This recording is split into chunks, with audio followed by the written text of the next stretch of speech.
Hello and welcome, ladies and gentlemen. Welcome to the Work from Home 2021 conference.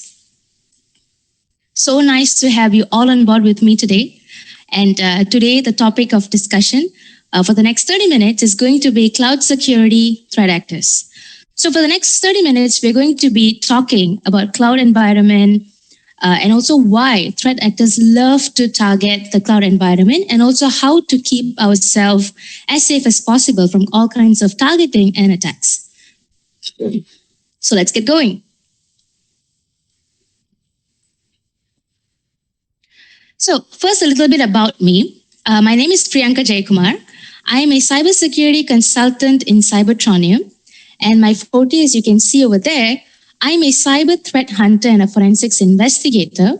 And when I'm not doing that, I'm predominantly a penetration tester. I work on web, mobile, network, and I recently got into Wi-Fi area as well.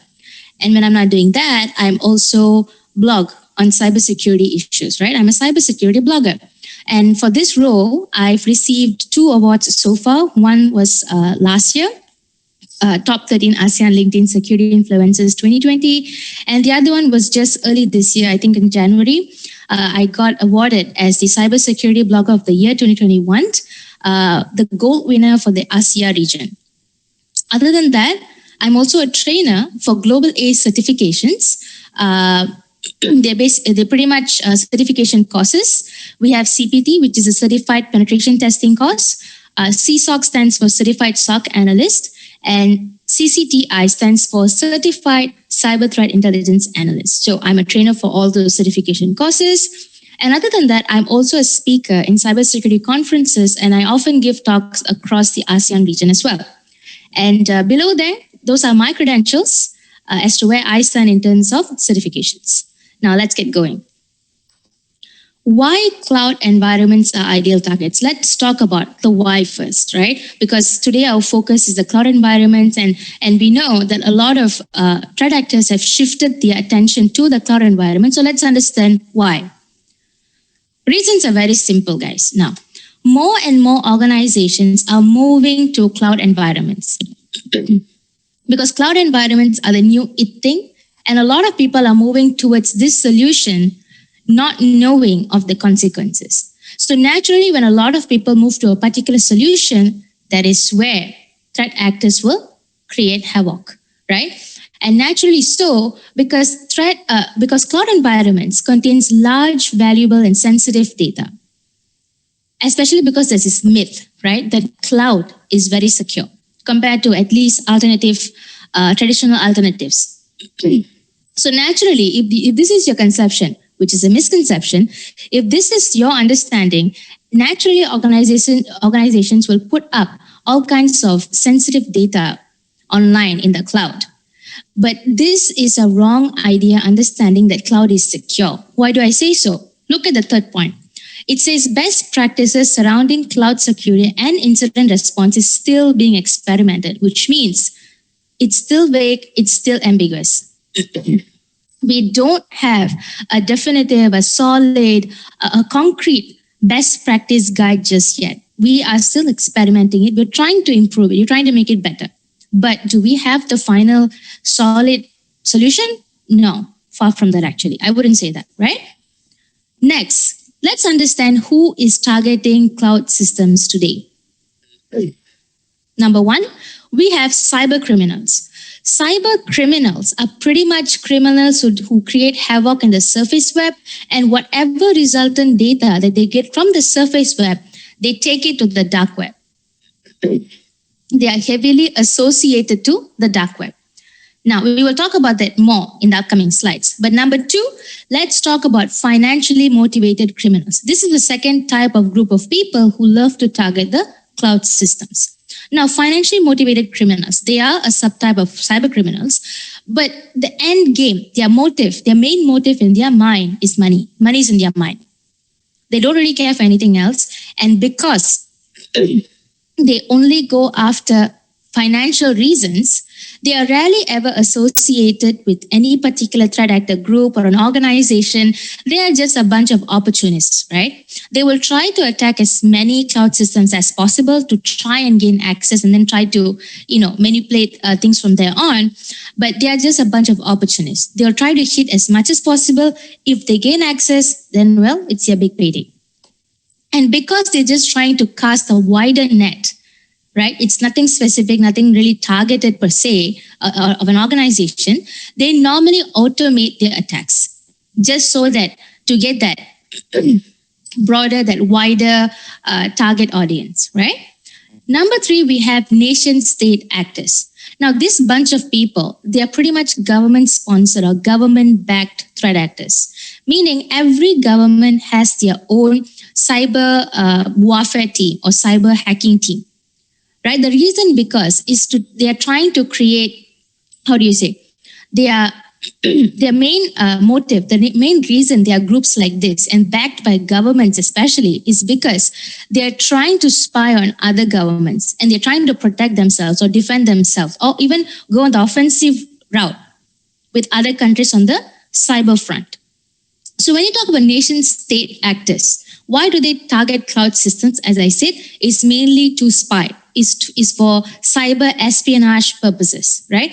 They try to hit other countries' cloud systems, and if they can get a rival country's data, then they can use it to their own advantage at a later point of time, right? Moving on.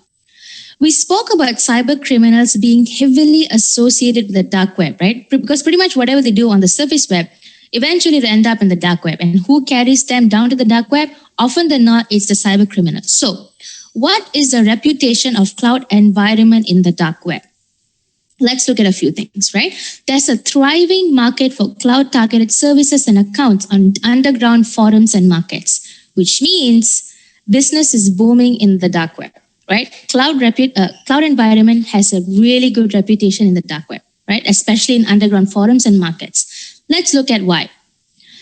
If you go into the dark web today, you will find cloud service accounts at reduced prices. They are being sold at a very cheap rate, right? So what happens is that a threat actor comes into contact with a cloud environment. He gets, he compromises that environment. He gets cloud service accounts and he starts selling these accounts at reduced prices. He starts selling it to anybody on the dark web who's interested, right?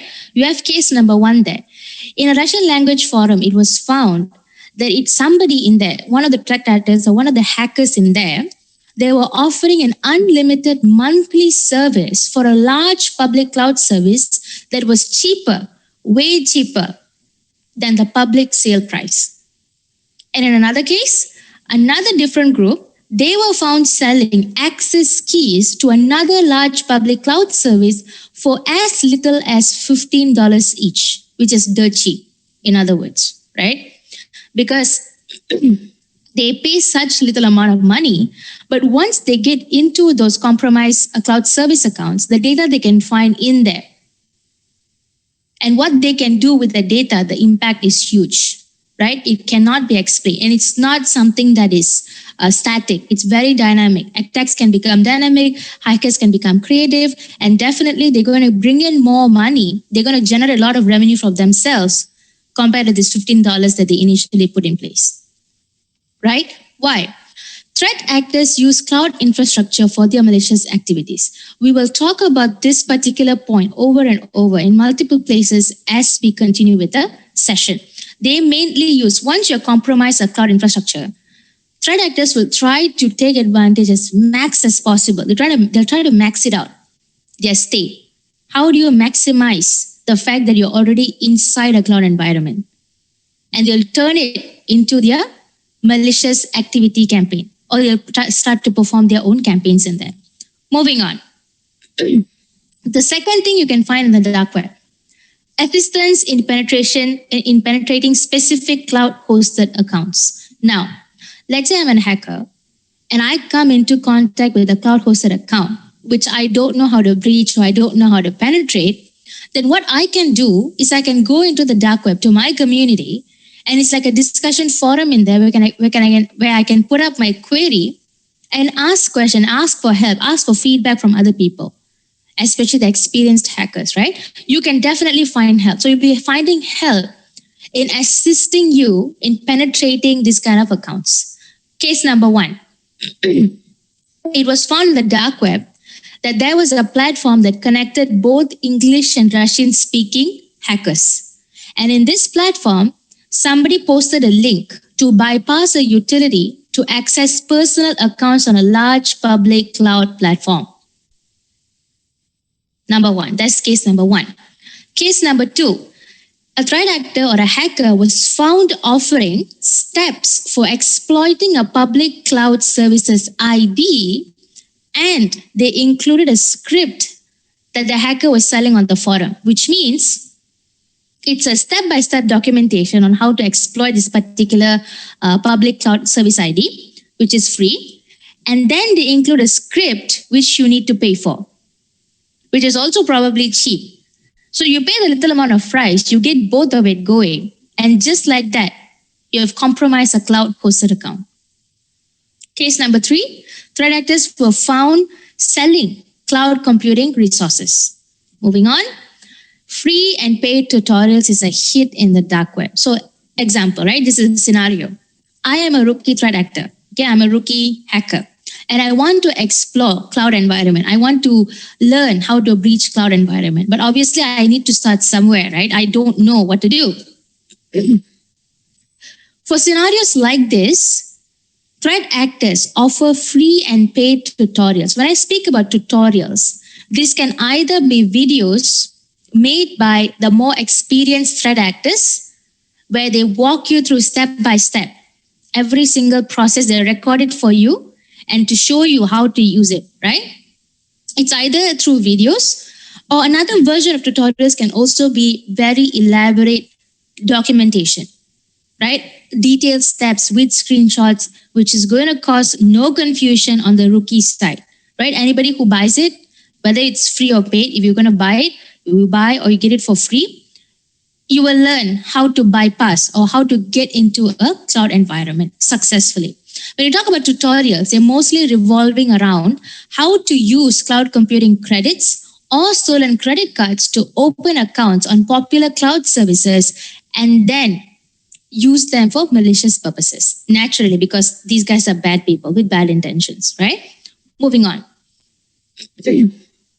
Now, we know that we know why threat actors love to target the cloud environment. We saw the reasons why.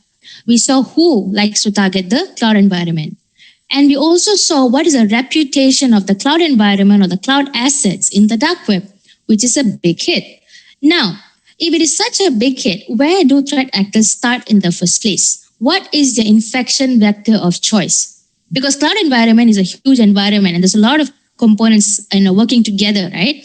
But where do they start? Obviously, threat actors can't hit at one place. In multiple places at the same time. They must favor one of these components. What is that component? That component is the cloud application. Now, let's look at it in depth. Initial compromise of a vulnerable cloud-hosted application. This vulnerable cloud-hosted applications are the cause of 45% of total cloud incidents. It is almost half of all cloud incidents. So this alone is the biggest or leading reason for cloud incidents, which is huge. And when you talk about vulnerabilities, especially in cloud applications, we have to talk about remote vulnerabilities, right? But the problem with remote vulnerabilities is that they are a challenge in itself. Why? Why is it a challenge? It's because regarding remote vulnerabilities, there's a lack of public cataloging, which means remote vulnerabilities, they are not publicly disclosed, they are not recorded, and then a lot of documentation. And so you don't find them in public domains. But because of this lack of cataloging, lack of documentation, we think that cloud is secure because it does not have that many vulnerabilities compared to traditional alternatives. When in fact, we are just not disclosing it. Just remote vulnerabilities are not being disclosed or recorded properly. poor public cataloging is the leading reason for this. So this is a challenge. And this is also the reason for that myth, for that misconception that cloud is secure. One of the leading reasons, right? Moving on. Most organizations contain vulnerable applications in the environment, but they remain undetected. Question would be why, right? Two reasons. It can be due to poor or lack of security maturity in the organization, maybe lack of awareness, right? And the second reason, it could be due to shadow IT.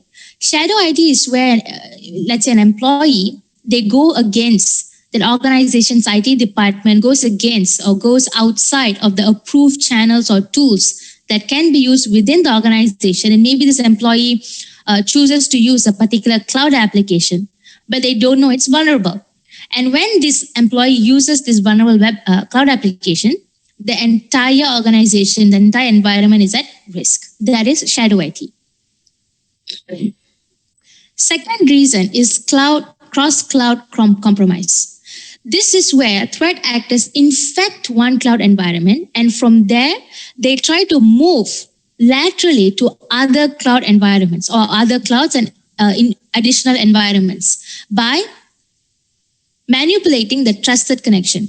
So they infect one cloud environment. From there, they try to move to other cloud environments, right? That is cross-cloud compromise. This in particularly puts large public clouds at risk. Why? Because in large public clouds, there's a high volume of communication. A lot of communication goes up and down. And it'll be very difficult for you to differentiate which communication is malicious and which communication is legitimate. So detection becomes a problem there. Threat actors are only detected when larger than normal amounts of data were observed being transferred between clouds. This is a rookie mistake for threat actors. When they get greedy and they want to transfer larger amounts of data in a shorter period of time, that's when they give away and they get detected by defenses. But otherwise, it's very easy for them to stay on the down low. Next would be misconfigured cloud environments, right? This is the second or even the third biggest reason of all breaches, right? Misconfigured cloud environments. By you not configuring your cloud environment, you can result in over 1 billion records lost or stolen. In fact, this happened in 2019 because cloud environments were not properly configured. Last would be some interesting technique called the swimming upstream technique. Right. In this technique, in this unique technique, what happens is that a threat actor will target the host that is hosting multiple cloud instances, maybe for different organizations, right? They will target this underlying host. And since this host is hosting multiple cloud instances for many different organizations, there's definitely going to be a management system in place for the host to move in between client environments. Now, the threat actor targets the host, underlying host, compromises the management system inside the host, and then once they're inside the management system, they can easily move between different client environment, different cloud instances. And this makes matters worse because it can legitimate malicious activity can be easily masked as legitimate administration. It will be very difficult for you to tell, hey, whether this is a normal activity or it's a malicious activity going on. Why? Because you're already in the management system itself. Right? Moving on. What happens upon successful cloud environment compromise? So now, once a threat actor is inside the cloud environment, what do? A few things starting with ransomware. Ransomware is very common and it's 3 times more likely to be deployed compared to any other malware type. It's like the threat actor's favorite already, ransomware, especially today in the during the COVID-19 pandemic. We see a lot of ransomware attacks, and cloud environment is not an exception to ransomware attacks, right? It's more disruptive and it causes greater data loss, not to mention monetary loss as well. In a sample ransomware incident, what happened in this particular ransomware incident was that it happened due to a gap in cloud administration responsibilities. Now, when you talk about cloud environment, you have to understand it's not just the organization's responsibility. It's not just the cloud hosting provider's responsibility. It's a joint responsibility. Both have roles to play. But when you don't define roles, you don't make the roles clear, that's when you have a gap formed in the middle. Due to that gap, a ransomware incident happened in an organization and it went undetected for a long period of time, which naturally costed in a great amount of money, right? Next would be they would try to host the malware or malicious sites. Once you get into a cloud environment, this is the second best thing they can try to do. And what type of malware would they try to host? They will try to host a malware that can subsequently spread onto other environments. And when I say subsequently spread, one thing comes to mind, right? Worms, because they can propagate by themselves. They can help themselves. Now, how do they mask this kind of malware activity? They avoid network blocks by making this malware activity appear as call outs to legitimate infrastructure. At the back, something is happening. The malware is doing a few things. But in the front, it's going to appear as if it's just normal callouts to legitimate infrastructure. And to make things worse for us, but better for the threat actors, cloud hosting can provide a layer of abstraction. It's ambiguous, right? Which makes it difficult for us to track a malicious campaign by the threat actor. And it leads to both direct and reputational harm for the organization. Direct harm means, data loss, monetary loss. Reputational harm is when the organization can be accused of allowing such malwares spread in the environment, right? They can be accused wrongly like that. Number 3 would be using compromised access as operational infrastructure. We touched about this earlier a little bit, right? So once you're in the cloud environment, obviously threat actors will try to max out as much as possible their stay there, right? They've already compromised that environment. And it's a brand new environment. They will try to max it out as much as possible, right? How do they max it out? Let's say a company's cloud has a malware. They've already compromised a particular company's cloud environment. They put a malware in there. Now, let's say another company accesses a resource from this company's environment.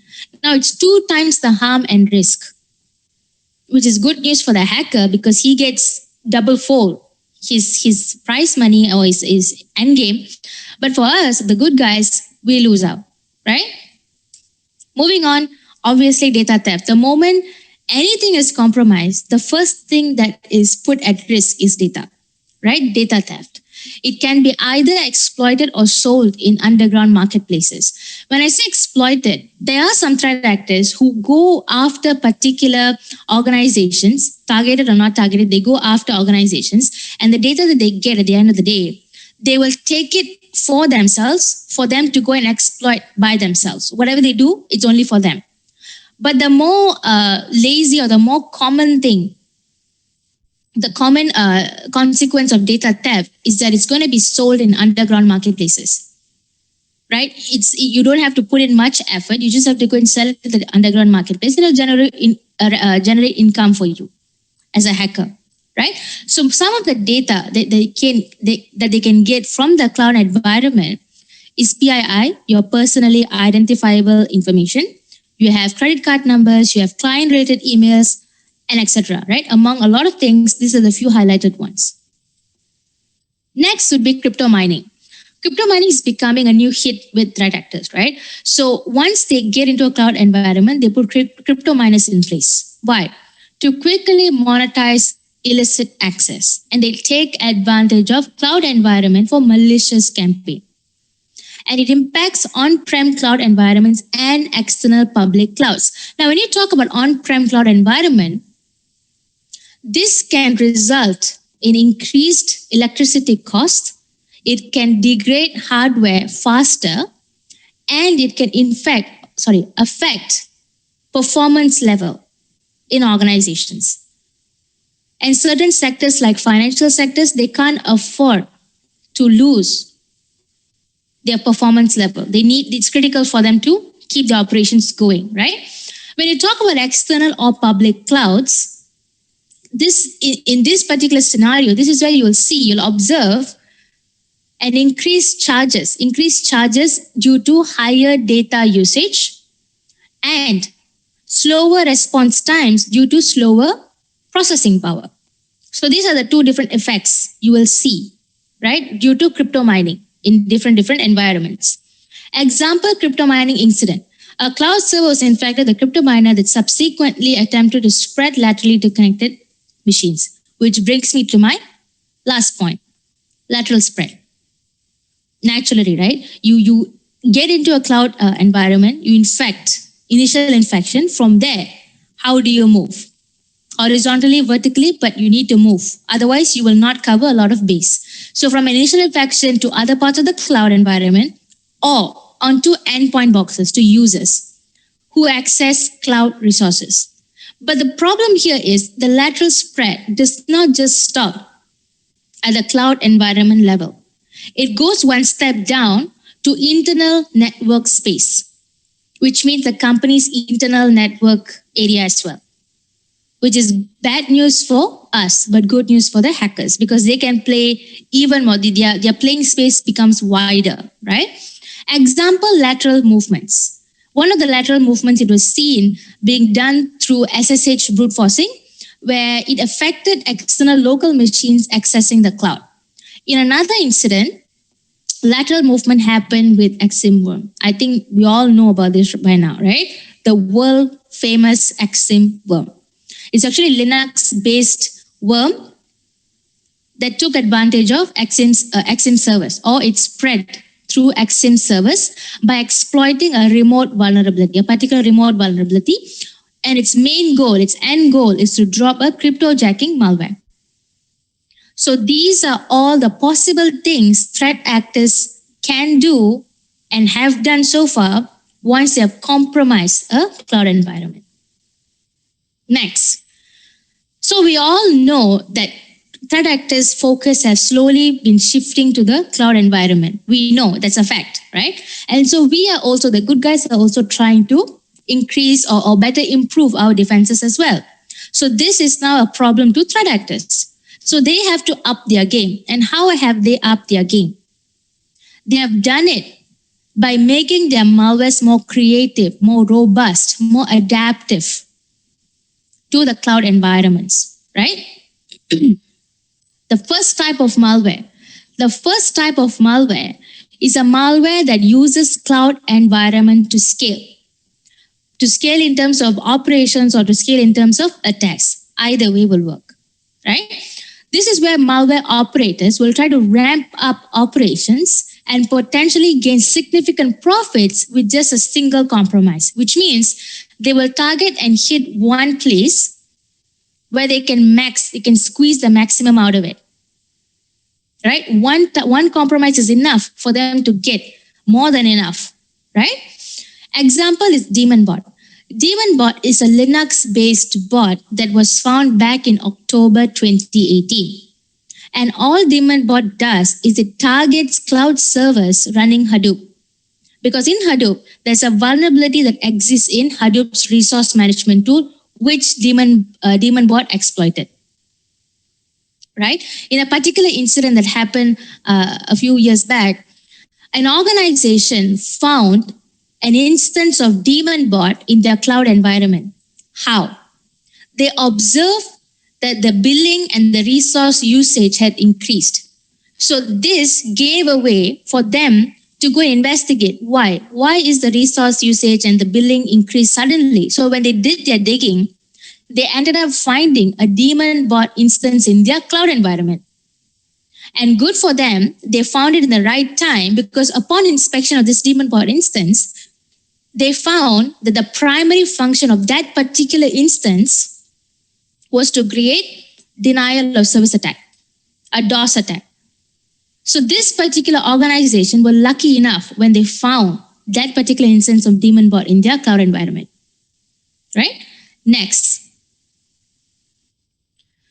would be malware that adapts to cloud environments, right? What do I mean by that, right? There's a significant increase in the number of cyber attacks targeting Linux servers. Why? Why Linux servers? The reason is nearly 90% of all cloud servers is Linux OS servers.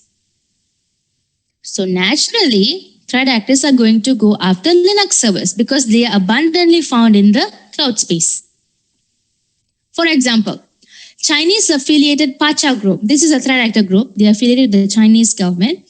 This group is responsible for the birth of Linux greedy ant malware. They are the ones who wrote Linux greedy ant malware. Now, this malware has many variations. So many different variations. Why? Even though it has so many different variations, the target is still Linux OS. Why? Because as I said, Linux OS accounts for nearly 90% of all cloud servers. And even though I said there's so many different variants, right? So why are there so many different variants? It's because every time Pacha Group releases a particular new variant, a new undetected variant in the cloud to go and create havoc up there. And the moment it's detected, the Pacha Group, they create a new variant of the same Linux greedy ant malware. And what they do, they retain most of the source code, right? If you pay attention to the source code, they retain the same code. They just change the look and feel here and there, but they still go through with the same malware. Just different variants and targeting the same target, which is Linux OS. They are persistent in that way. Second example would be the QNAP Crypt ransomware. Now, this ransomware specifically targets Linux-based file storage system, or in other words, NAS servers or NAS servers, right? For reasons like this, Linux-focused malware is likely to increase in the future, especially since it's a known fact that nearly 90% of all cloud servers are Linux OS, right? So it's natural to expect that increase in attacks for Linux OSs.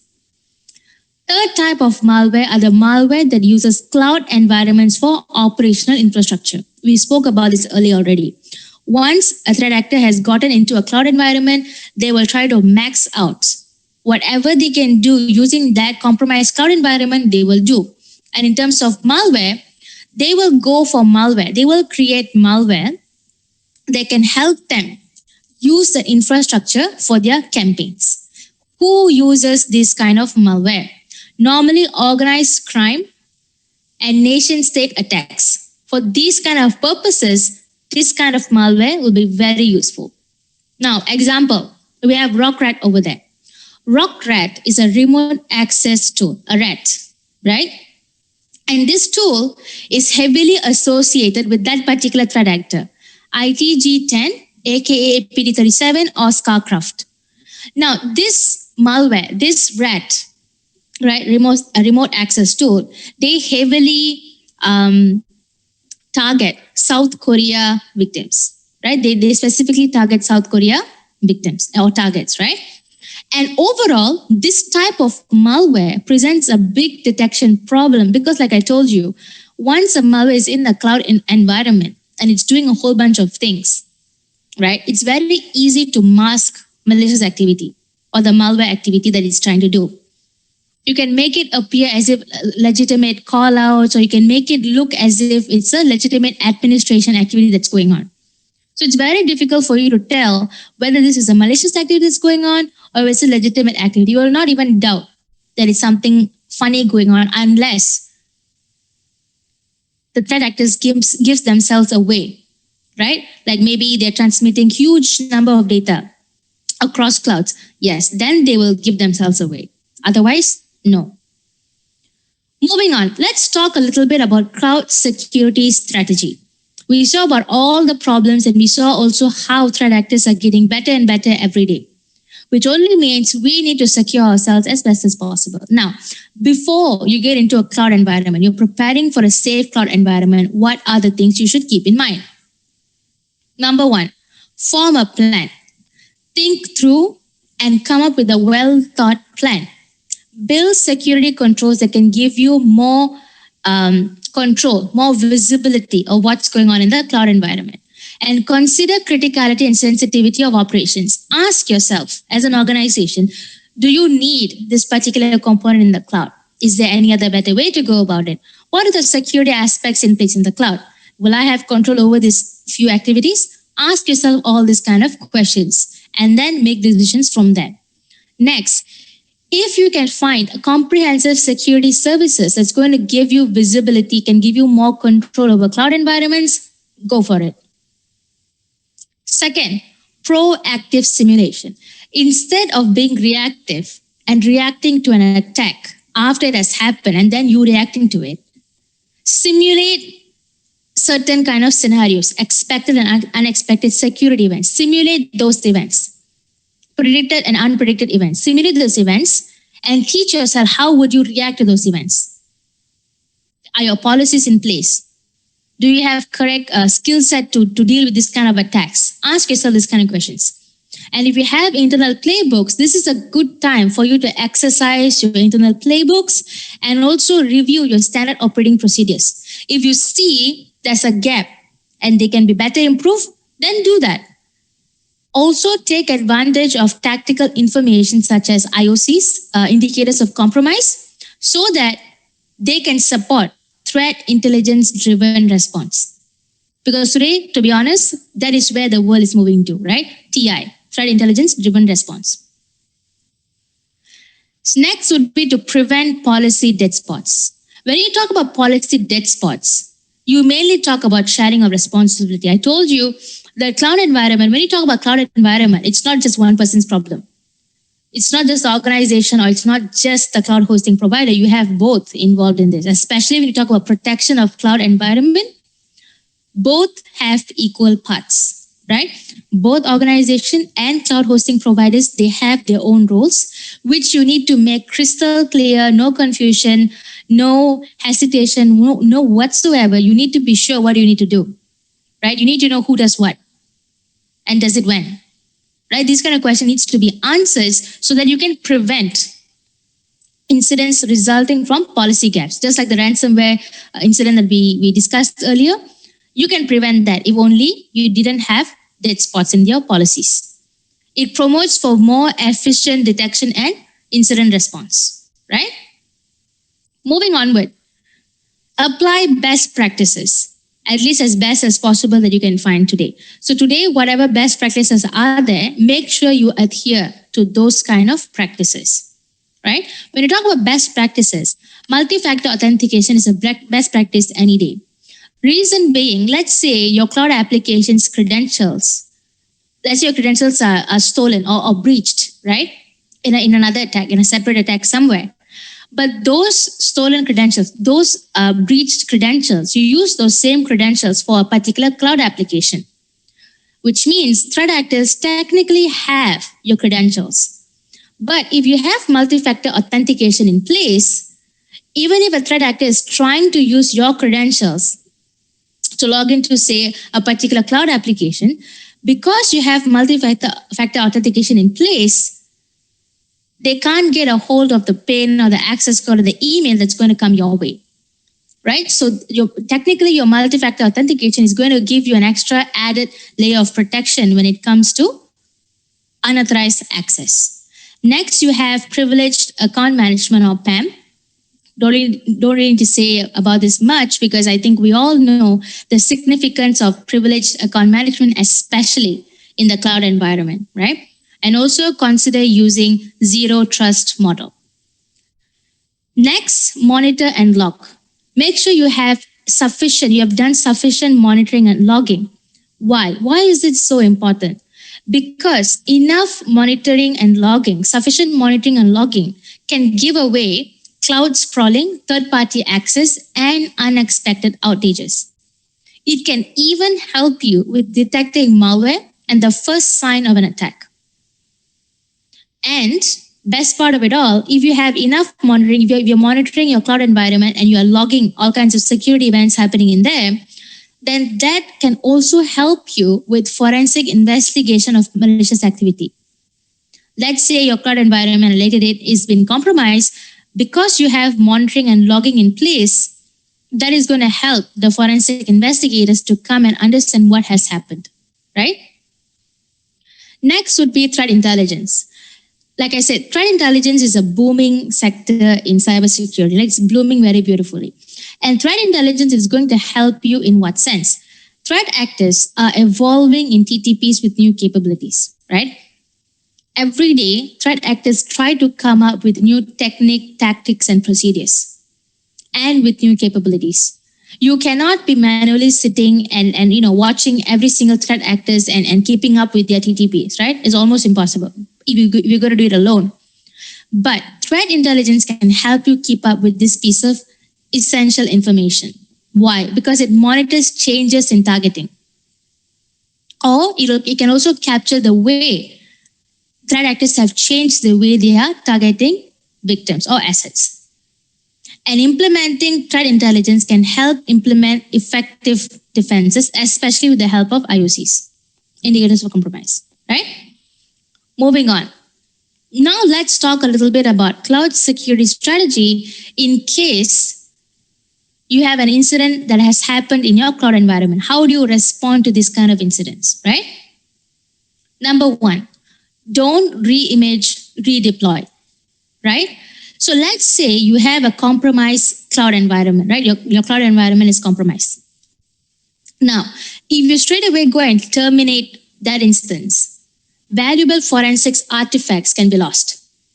So instead of straight away doing that, isolate affected systems and make sure you know which images are clean images. So isolate affected systems and ensure that clean images are not contaminated and are actually clean images, right? After that, build a workstation for forensic investigators in your cloud environment. Give them a space to work. And once they have a workstation of their own, let them create an image from compromised servers so that they can collect volatile memory data for them to go and perform their forensic investigation. Now, other than that, root cause forensic analysis can also help in the sense that it can prevent IT admins from redeploying a tainted or a corrupted or a contaminated base image. In essence, don't re-image, redeploy. Number two, remember bandwidth cost. Now, why is this suddenly important? Because downloading a large server image after a security incident, after a cloud incident, can be really pricey. But you can tackle this head on if you have relevant policies or requirement in place. If your policies are intact, they're correct, they can help you so that you don't feel that pinch that you with the cost, right? It can help you reduce the cost. Number three, automate incident response. Now, why do we need to automate incident response? Implementing security automation has an upper hand. It gives you better detection and response capabilities, which will lead to accelerated recovery during ransomware or destructive cyber attacks. So the moment you automate things becomes faster. You don't have to wait for human intervention, or at least you're not depending on human intervention that much, right? Things are pretty much automated and the tools know what to do. Lastly, write investigative tools. Today, common IR, incident response and forensic tools, they're only effective for local environment or an on-premise hosted service. They're not really catered to cloud environments, right? But if you have the right toolkit in place, they can really help you with effective cloud investigations. Now, other than that, make sure you have your cloud assets as part of your overall incident response plans. A lot of organizations fail to do it, right? They don't consider them. But make sure your cloud assets are also part of your incident response plan. And lastly, make sure you test cloud security incident response at the tactical level with the help of indicators of compromise or IOCs. Now, that's all from me, guys. That's a wrap. So I hope the last 30 minutes was a good session with me. Hopefully it was productive and useful for you guys. If you have any questions, please drop it on the chat space. And if you'd like to keep in touch with me, you can easily find me on LinkedIn. My LinkedIn handle is Priyanka Jaykumar. It's the same, my complete name. And if nothing else, thank you guys. Thank you for joining with me for the last 30 minutes. And Have a good day.